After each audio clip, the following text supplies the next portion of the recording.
Alright, you horrible lot. How's it going? Today, we're talking about John Carter. I saw one negative review back in the day. I didn't have much interest in going to see it, so I never saw this one when it came out. Saw the posters, maybe a trailer.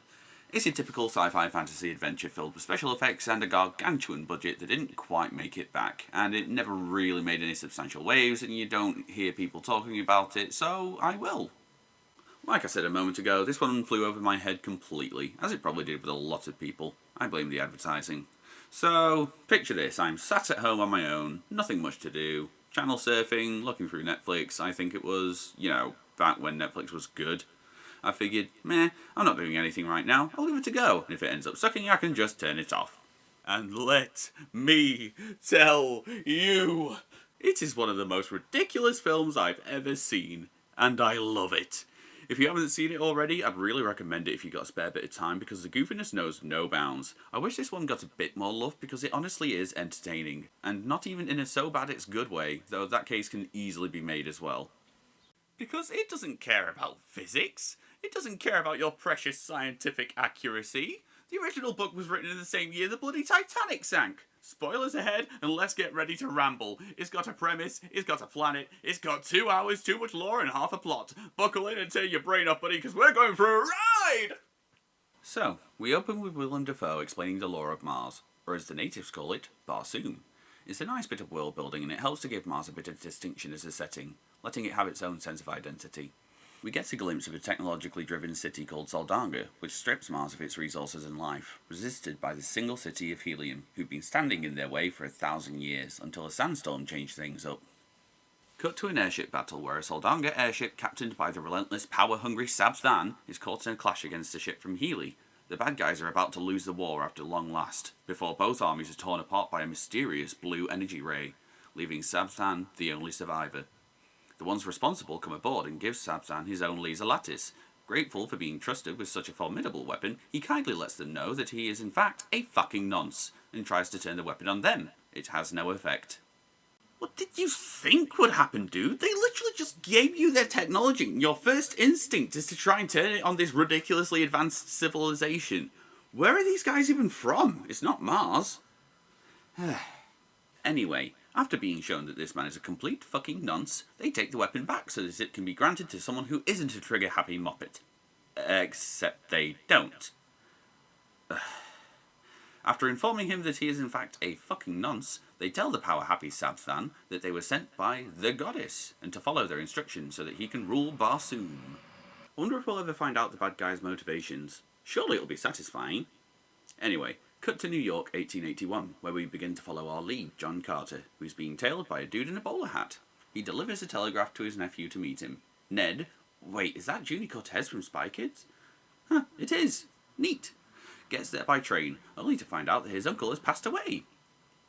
Well, that was short. Okay, fine, I won't go for the obvious roll credits bit. We find out that John has to be buried under very specific conditions. Ned is left the entire swanky estate in John's tattered diary. Ned begins reading, and we segue to 1868, the American frontier, and our introduction proper to John Carter. After a brief setup of his motivations and a few attempts to escape the military, only to get dragged back again, he is forced to face his colonel for his desertion and accept being drafted to help fight against the Apaches, as the film calls them, and is put into a cell. John don't give a fuck. He's lost his family, and he just wants to find his claim of gold and live the good life. After a night in the cellar, he decides to break out again and steal Bryan Cranston's horse. After a merry chase, he comes across some Native Americans. John begins negotiating with them in their own language. It seems he might be able to talk down any escalation, but Americans. The cowboys and Indians have a showdown. Bryan Cranston gets shot badly. John saves him, and they escape into a nearby cave, which just so happens to share some symbols with the gold that John is looking for. Before John can even smile, one of the laser lattice legislators appears.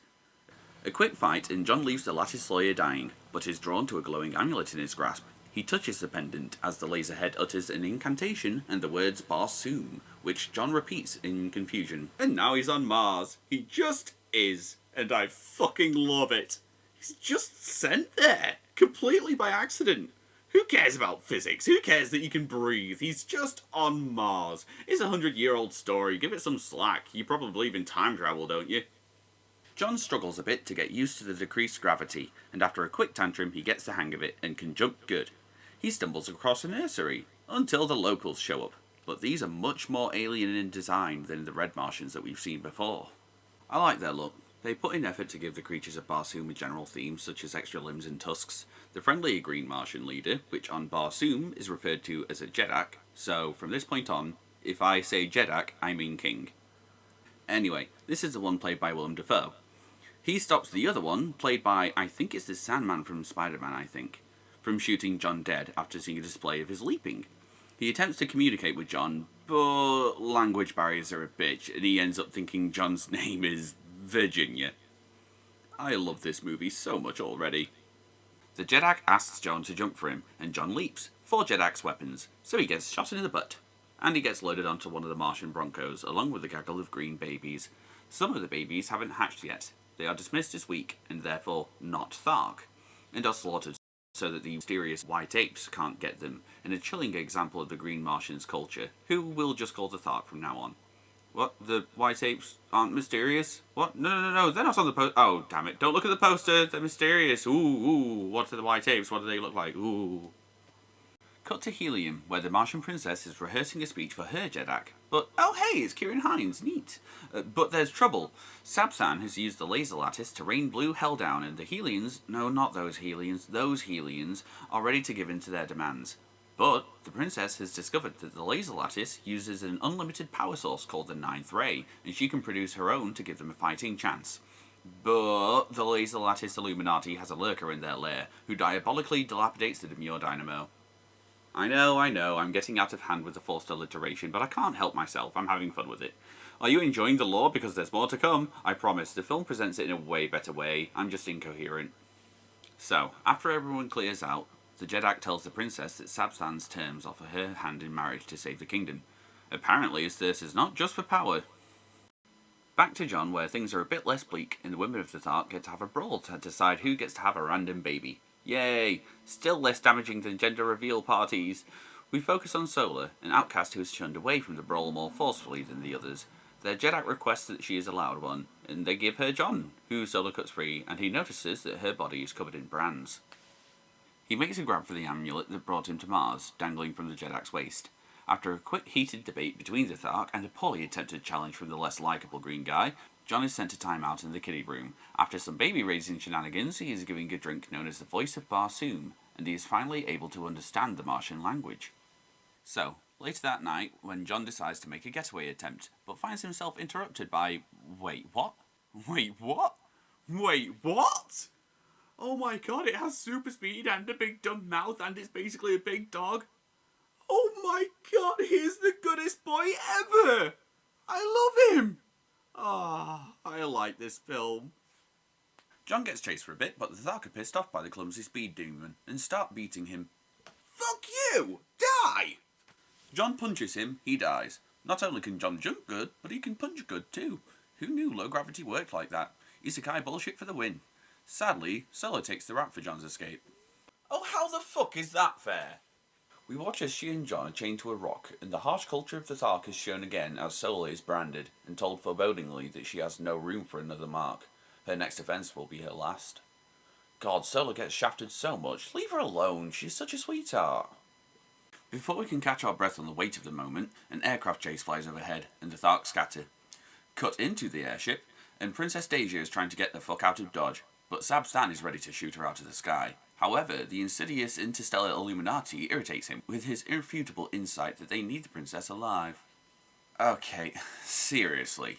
Why this guy? He's a twat! How could having this guy in charge possibly benefit the alien people? Not those ones. No, not those ones either. Okay, yes, he's technically an alien here, but you're taking the piss now. Those ones.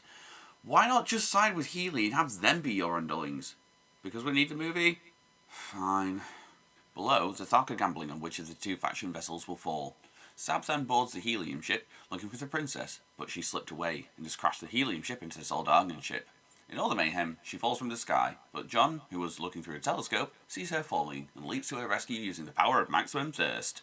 They land safely and John does the whole stay behind me bit and starts fighting, but Deja is ready to kick ass too. She retreats while John is basically doing the Superman thing. You know the one, where less gravity equals superhero. God, the science in this film is so bad, but it's just such a ride, you know? So, John jumped good, and using an airship cannon shoots down the other Soldangan ship. Sabsan wants to laser lattice him, but his manipulative, mysterious, malevolent miser doesn't allow him. He goes mano a mano with John in an admittedly poorly done action scene with too many close-up shots and quick cuts. He briefly gains the upper hand on John, but Thark cavalry comes to his aid. The Soldangan forces are driven away and the day is won. John wants to go, but the best boy stops him. Deja is thirsty and ready to talk politics, but the Thark are kinda... Woman is John's prize. Yikes. I mean, don't get me wrong, he got the fucking platinum trophy, but that kind of attitude is... Yeah, the Thark are good characters, but not really good people in the modern sense. They'd make amazing Dothraki, though.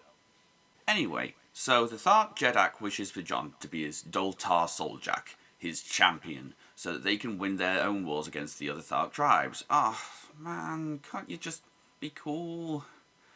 John refuses at first, but is convinced begrudgingly, and later John has a chat with Deja. We get some chemistry building between the two, and some nice world building as well as she tries to rally John to her cause, with a bit of Solar chipping in. We get names for the other planets, and then John finally realises exactly which planet on the solar system he's on. The two discuss the revelations, and Solar mentions a nearby temple of the Thark, to which Deja forges ahead without hesitation, with John, Solar, and the best boy dog thing following suit. But Solar heavily protests because only Tharks are allowed inside. The two ignore her. Come on, give Solar a break. Those two look over the shrine and we get some more learning that the annoying alien guys... No, not those. Wait, go back one. Yes. They are the Therns, but I'm still going to do the alliteration. So, basically we get a lore drop and a new destination that the princess offers to take him to so that he can get back to Earth. Unfortunately... Come on, god damn it, leave Solar alone, it's not her fault, god damn! The Jeddak is furious because it turns out that Solar is his daughter. Her mother hid her egg from the other tribe members in secret, so only the Jeddak, Tarkus, knows. Tarkus helps the three escape and set off to find the river Is. The best boy Wooler is coming with. We also get a little bit of the sneaking Lancers game. As we yump across Mars and get a view of what the Predator City has done to the landscape, speaking of which... Oh man, back to Sabsan and his vitriolic vulgar-voguing vizier. Sabsan is being Sabsan, and as usual, getting told how much of a fucking nonce he is.